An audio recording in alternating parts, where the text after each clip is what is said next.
Hello, and welcome back to Morbid Moonlight's 31 Days of Halloween, where we will be taking a look through the films of the amazing Felissa Rose, one a day throughout the month of October, and hopefully bring you a history of Felissa Rose in 31 horror films.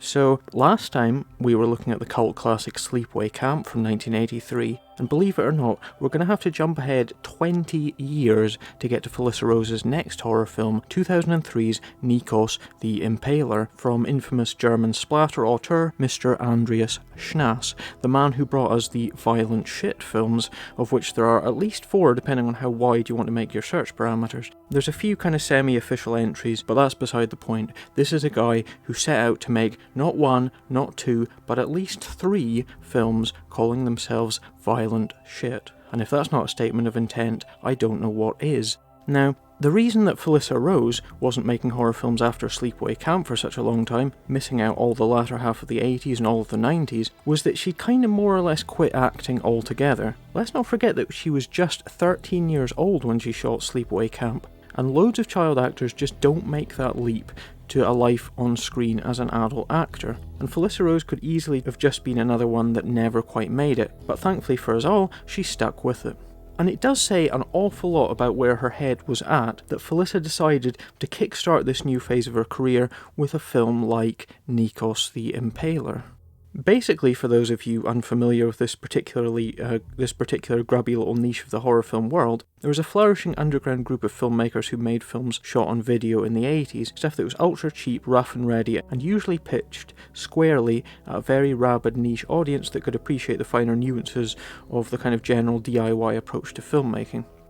Roger Ebert once said that one of the things that stood out so much about Wes Craven's Last House on the Left was that it was a film that was so dirty and stripped back that it would surely encourage the audience to think that they could just as easily make a film like it themselves, and for a lot of shot-on-video horror fans, that was the ethos that attracted them to these films, which were basically kind of like an early version of fan films that kind of traded off their professionalism for just simple passion and enthusiasm. Most shot-on-video horrors were also bloody as fuck, because a lot of these filmmakers who had grown up on the gore porn of, you know, your Fangoria magazine in the 80s that's all about kind of poring over special gore effects, what they really wanted to do was to try their hands at doing those outrageous gore effects themselves, and you'd get your directors like Olaf Ittenbach and later Andreas Schnaaas making a name for themselves amongst those who craved the extreme as guys that delivered on the splatter.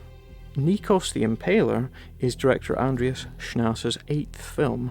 It's about a Romanian barbarian that gets brought back to life in modern-day New York to wreak havoc. He's basically this kind of medieval, kind of Vlad the Impaler type figure. He's basically Vlad the Impaler, but much, much worse. He's this big, grunting murder machine, full-face helmet, body armour, that long, kind of heavy metal hair, as well as a big fuck-off sword. In fact, Andreas Schnaaas, as well as writing, directing, providing lyrics and vocals for some of the songs in the film, actually plays Nikos himself, as he had done in his previous violent shit films, where he'd take on the part of the series villain Carl the Butcher and get a chance to fuck shit up in person.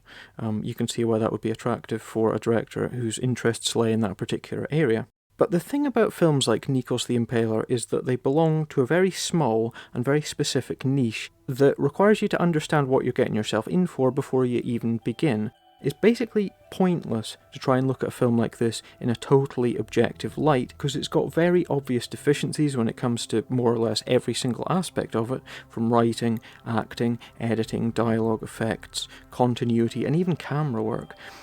But that's not really the point.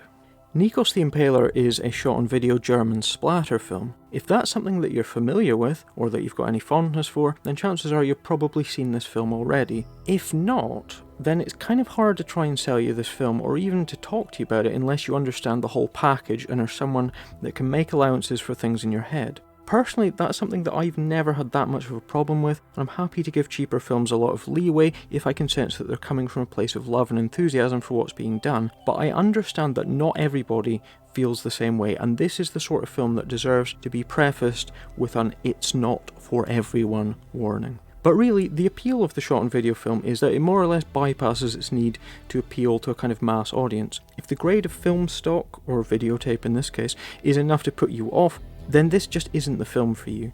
By having that really kind of grainy, low-budget look to it, it makes sure that this is the kind of film that's not going to play to people that don't care for what it's offering up to them, but to people that know the game. However, I do kind of have a problem with reducing things down to the level of if you like this specific type of film, then you'll like this film, just because I think that's a bit unfair. It's like saying if you like slasher films, then you'll like every single slasher film ever made. No, that's not the way that it works. Like everything, there's bad ones and there's good ones, even if they do follow this kind of central core set of rules. I think that shot and video films have got a much more limited appeal just because they're so rough and ready, but I also think that Nikos the Impaler is pretty entertaining in its own little weight category. I mean, some parts of it have aged better than others. But this was always going to be one of those films that's very much a time capsule of its era, although it does lean into a kind of general 80s vibe, and it definitely shows off Italian influences, for example, because Andreas Schnaaas is clearly a guy that knows his Fulci. I mean, I think that the opening scene kind of nods to the Beyond. The kills are fast-paced, and at least every 5 minutes or so, somebody is getting hacked up, or disemboweled, or decapitated in a range of gleefully visceral ways. Nikos is your standard big armour-plated Jason Voorhees, but with a much cooler backstory, and this kind of supernatural side to him that's hinted at for the first 3/4 of the film, before getting really punched up for the climax. Nikos the Impaler is a meaty slasher film that does its best to keep things moving, even if it is probably a little bit long at 100 minutes, although, like a lot of these things, by making something very, very personal, you basically get the chance to indulge yourself a bit more, and I think that the 100-minute runtime is just a little bit of an indulgence. The characters in general have got this kind of earnest, likeable feel to them. They're this kind of eclectic bunch that feel like more than just your typical slasher fodder, even if most of them only have the charisma that their actors bring to the parts. And very few of the cast are what you'd really call professional actors, to be fair. But there's few things that annoy me more about slashers than having a cast of 3 characters where we know that nobody's going to die for ages. Nikos wastes no time cutting his way through the cast, and whilst none of it really ever hints at anything that's genuinely meant to be scary or emotionally meaningful, it's fun in a simple way because it's so chaotic and gleeful. It's just 100% about the gore, it's about these cool kills, it's about these cool effects, and it absolutely does deliver on that. I actually think that it's a film that succeeds at what it's trying to do more often than not, and there's parts of it that I liked because it had that low budget charm, parts I like because it's dialed up to 11 splatter and insanity, and parts that, yeah, I laughed at because they were kind of terrible. But in a very entertaining, yeah but so what way, that says that this is all part of the joys of getting to make a film, and Nikos the Impaler, like a lot of its shot on video brethren, is a film that doesn't feel cynical or apologetic, and that means an awful lot to me. There's things in it that I've got more of a problem with. I'm not saying it's a perfect film. I think probably the main one is that it's a film that's got a soundtrack that drops in metal for quite a lot of its gore scenes, and as somebody that's never had an ear for that kind of stuff, I find that it tends to annoy more than it ever succeeds in bringing a scene to life, and after a while it does get a little bit painful. I get that there's always been this relationship between heavy metal and extreme horror, but it's never really worked for me. Maybe I'm just getting too fucking old. I think as well, and maybe it's just indicative of that kind of early 2000s post-Tarantino approach to films, or maybe it's just Andreas Schnaaas getting a chance to live out his own personal filmmaker fantasies, not that there's anything wrong with that by the way, but there's a hell of a lot of very on-the-nose, self-referential stuff in Nikos the Impaler, including multiple references to the director's previous films. Last week you take me to see the Infantry of Doom at the Rialto. They're films that play at cinemas in the world of this film, which seems very unlikely. But there's also a few winks to camera that I imagine are Andreas Schnaaas just being cheeky by commenting on the nature of his own stuff. Violence is the only way to get their attention. Well, gore sells. Look at this violent shit, Johnson. I know. Not really in the best taste for tonight, is it? You got that right. I hate this stuff. See, to me, postmodernism of any kind is like fingers being dragged down a blackboard. It really irks me. But I suppose that Andreas Schnaaas, more than anybody, has got the right to be a little bit tongue-in-cheek, given how gonzo his work generally is. And whilst I wouldn't say that it ever really tips full into comedy horror, it skates towards this kind of bizarre state of delirium where it's hard to know what to make of the whole thing. But hey, it's sure as fuck unique. We even get a massacre scene set in a video store. I mean, any scene that takes place in a video store is awesome, just because they're such cool, magical places, and I always love to see them in films. But here, we get to see Lloyd Kaufman himself getting bloodily dispatched whilst trying to sell trauma films, which to me is like a dream come true, quite frankly. There's also this hilariously gratuitous nude sequence that comes out of nowhere, as well as a ludicrously predatory lesbian sequence set in a real-life gay bar, in which Felissa Rose gets hit on big time, as well as some very of-their-time phrases like, I know it's gonna be gay as shit, but I could really use that extra credit. They're probably just a bunch of old artsy-fartsy queers. Well, that's close-minded. But speaking of Felissa Rose, let's take a look here. One of the things that comes up again and again is that Felissa Rose is somebody that's a genuine horror fan, and she would have been attracted to this particular role, I imagine, as a chance to work with a director with a reputation like Andreas Schnaaas has, even though that reputation was very much on the fringes of the horror scene. Nikos the Impaler was Andreas Schnaas's first film to be shot in America, and getting a name like Felissa Rose, star of Sleepaway Camp, to join his film was obviously a coup, although the cameos from likes of Lloyd Kaufman and Debbie Rochon as well show that Schnaaas had enough of a name for himself amongst the horror Illuminati to attract attention. It's both pretty strange and pretty cool that this is Felissa Rose's first big kind of post-Sleepaway Camp starring role. She is third in the cast though, to be fair. Just because it shows us, as we'll see throughout her career, Felissa was somebody who's happy to play to the devoted hardcores and wasn't interested in doing fluffy, vague mainstream stuff. And when you're going for the jugular, you don't get much more jugular than a shot-on-video film from a German Splatter Meister.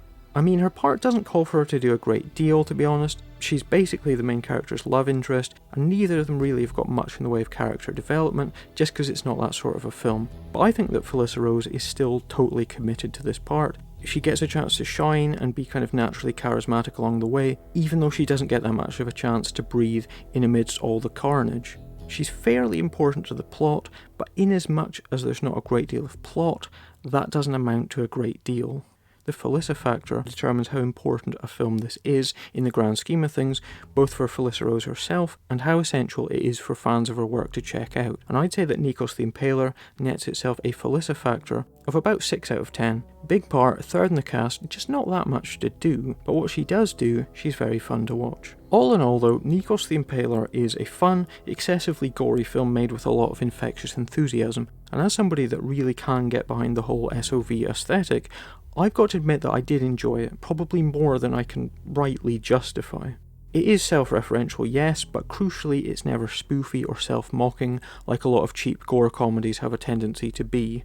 I'm looking at you, Trauma, because I always think that that feels like a cheap and easy way out of having to show your enthusiasm for what you're doing on screen. But it is longer than it needs to be, and even though it does keep things moving, it does get a little bit repetitious, and I think that the metal soundtrack grates on your ears a bit after a while. I mean, obviously I'm writing this purely for enjoyment here, not for sheer artistic merit, but I'd give Nikos the Impaler a pretty respectable 5.5 out of 10. It could be better, it could be a lot worse. See, to me, films like this have got a very important place in history. The last gasp of that gritty, tangible 80s filmmaking before things started getting shot digitally and cheap CGI started to creep in. To me, even a shot-on-video film has got that magical, authentic feel to it that I don't think you get with shot-on-digital films of the later 2000s, even though that's something that's very intensely personal to my own tastes. I love really full-flavour horror films like this that embrace what they are and throw in the kitchen sink as opposed to stuff that skimps and sniffs and doesn't want to commit to itself. And whilst I'm not saying that Nikos the Impaler is really a great film in the strictest sense of the word, what I am saying is that it's a fucking hell of a lot of fun. And I think that if you've never watched a shot-on-video film before, or you're unfamiliar with the whole German splatter school, then this is a pretty good place to start, just to kind of get a feel for it and to see if it's for you, because you never know until you try. So, that should wrap things up for day 2 of the 31 Days of Felissa Rose. Thanks a lot for watching, hope you enjoyed. If you've got any Felissa Rose horror films that you desperately want me to cover, please let me know in the comments and I will do my best to review it by the end of the month. Although please bear in mind that I am working my way chronologically through her filmography, so if I've passed a film's year of production, then that probably means that I'm not going to be covering it. Anyway, please consider subscribing. If you haven't done so already, that would be a great help, and I will see you back here hopefully tomorrow with day 3 of the 31 Days of Felissa Rose. Hope we'll see you then.